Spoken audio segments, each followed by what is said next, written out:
The next time you feel as if your life has hit rock bottom, use it to get yourself up. Use this bottom to turn your life around, because there's no better place to turn your life around from than rock bottom. Because guess what? Once you hit rock bottom, you cannot go any lower. Your life cannot go any lower. It cannot get any lower. It cannot get any worse for you. And so rock bottom, use it as the bumping, the pump, the wall to pump yourself from. And studies tells us about the beta region paradox, the phenomenon of the beta region paradox, which basically indicates that if you live nearby to your workplace, if you live, let's say, a mile away from your workplace, you would choose to walk it every day. You would choose to go there walking. And what happens, rather than living 5 miles away, which would incite you to take your bike or perhaps take your car, which is gonna end up taking you there faster than if you had to walk the mile. And that translates to the worse your experience, the worse the situation is, the easier it is for you to pull yourself out from that experience, from that situation. That also translates to, if you are in a relationship that's barely making it through, you're barely getting through that relationship or that employment, that job you're having, your job, you're barely making it through. Things are comfortable, not too messy, you're not fulfilled by any means, you're not content, you feel as if it's toxic, but it's, it's stable, rather than if the relationship or the job is completely toxic and abusive, and then you feel as if your partner or your boss is trying to hurt you physically, emotionally, mentally, survivingly. And then you would feel as if you need to take action, you need to get yourself out of that. And that's why it's easier for you to turn yourself around from worst situations rather than from mildly uncomfortable situations. So the next time you find yourself hitting rock bottom, going through the worst of the worst, use that to empower yourself. Use that as the turning point in your life, because there's not an easier place to turn your life around than from rock bottom. Because studies also shows that for humans, it's easier, the worse the situation, it's easier for them to pull themselves out. When things are mild, when things are relatively bad, not that bad, we tend to prefer to stay there for the routine aspect, for the familiarity aspect, for the known aspect, rather than choosing to, mess around and find out what's gonna happen, because our survival, the ego survival, try to keep us stuck there as long as if it's not threatening our survival. But once that situation starts threatening your survival, starts really getting on your nerves, starts really becoming a hurtful experience, a painful, a traumatizing, a terrorizing experience, you will find a way to turn this thing around. You will feel as if you need to pull yourself out of that situation. But my question is, why wait? Why wait for the fuck up? Yes, studies show that it is easier for humans, not easier, it is even that humans have to wait for things to get completely messed up before, the majority of humans have to wait for things to get completely messed up before they choose to take things into their own power and turn things around. But why wait? You as a conscious, intentional, living being, why choose to wait for the fuck up?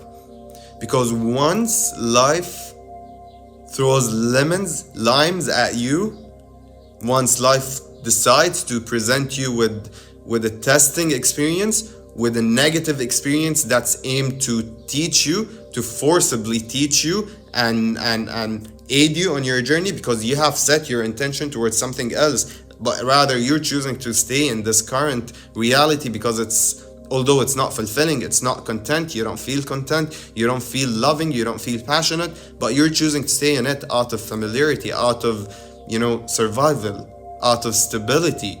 But you've set that grand intention in your mind and you need to get there, you want to get there, you would love to get yourself there. but you're not choosing to get yourself there because you're preferring the stability of the present reality. And so life starts throwing limes at you. Which is it that you want? Take this experience, take this, let me threaten your survival, let me threaten your stability a little bit and see what are you really gonna choose. But when the thing is, when life starts throwing limes at you, it only keeps getting more and more and more intense until it hits rock bottom, until it's completely, you're living in complete threat of survival, in complete terror. Because the thing is, if life throws that first lime at us and we notice it and we think clearly and we observe it and we go to ourselves, yes, that's our turning point, that's where we need to change our lives, things would be easier. But the thing that's not what we do. When life throws that first lime at us, we resist it, we reject it. We choose to not look at it that way. We choose to, our survival gets us in that challenging mood, in that competitive mood. And now we want to challenge. No, don't try to force me out of my current reality. If I want out of my current reality, I'm gonna get myself out. But don't try to force me out. And that's how we react. And when that's how we react, it gets more intense.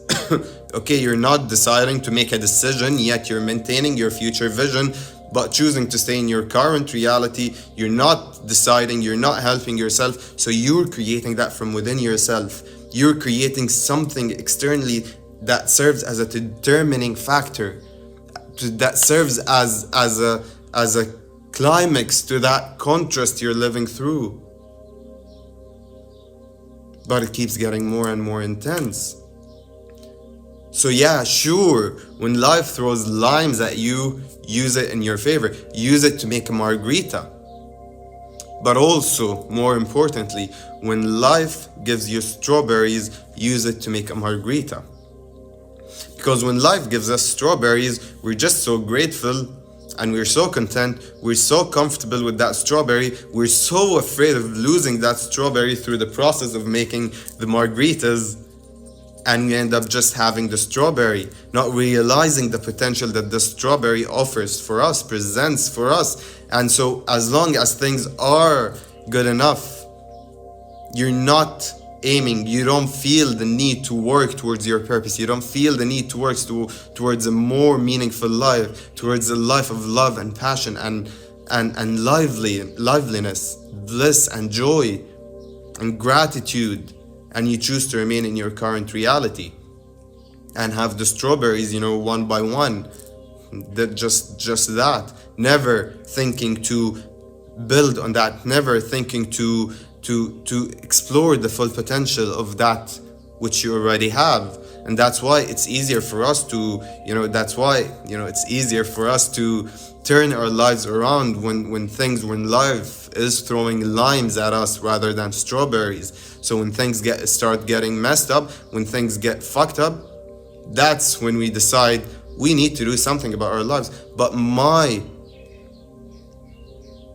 motivation to you, my advice to you, my encouragement to you is that you don't wait for the limes to be thrown at you, and rather start working towards that vision you have set in your mind. Because as long as you're maintaining that clash, that split reality, living mentally through the hope of one reality, but rather choosing to physically and emotionally and stabilingly out of survival to stay in this reality, you're creating a split. You're gonna attract more and more terrorizing and threatening experiences to you in order to be forced to feel the need to choose one of those. Either let go of your vision, give up on your vision, or just start working towards it.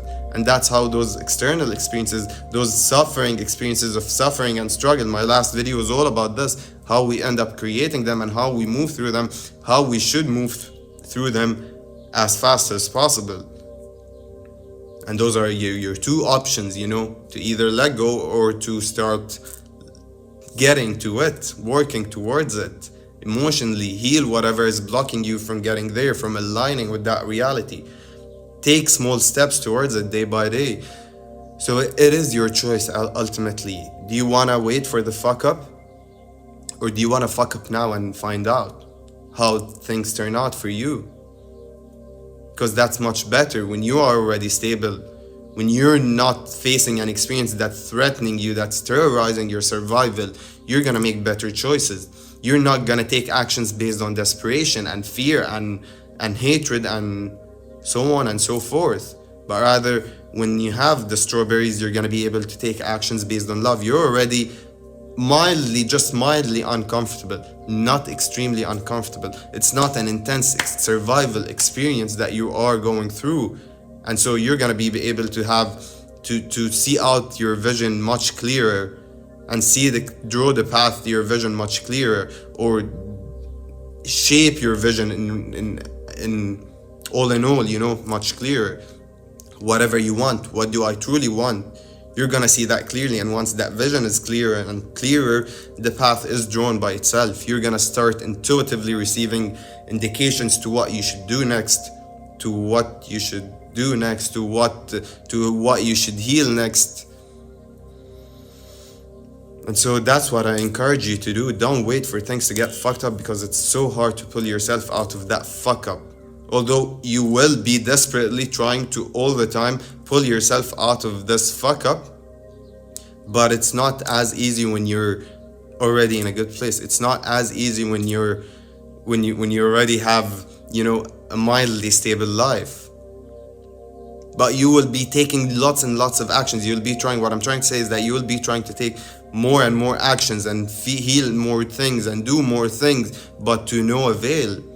It won't be working out, because it will be coming from a place of desperation. It will be the wrong action. It will be the wrong things, and you will only be creating more and more traumas in your body, storing and trapping more and more fear and anxiety and contrasts, that it ends up messing the situation more and more, and it ends up delaying your breakthrough. It ends up delaying the shift that you could have created much more fluently when you had the strawberries rather than the limes. With that being said, don't forget to like this video and subscribe to my channel, because it helps me so much, and it helps this video find its way to many more others who might actually need it.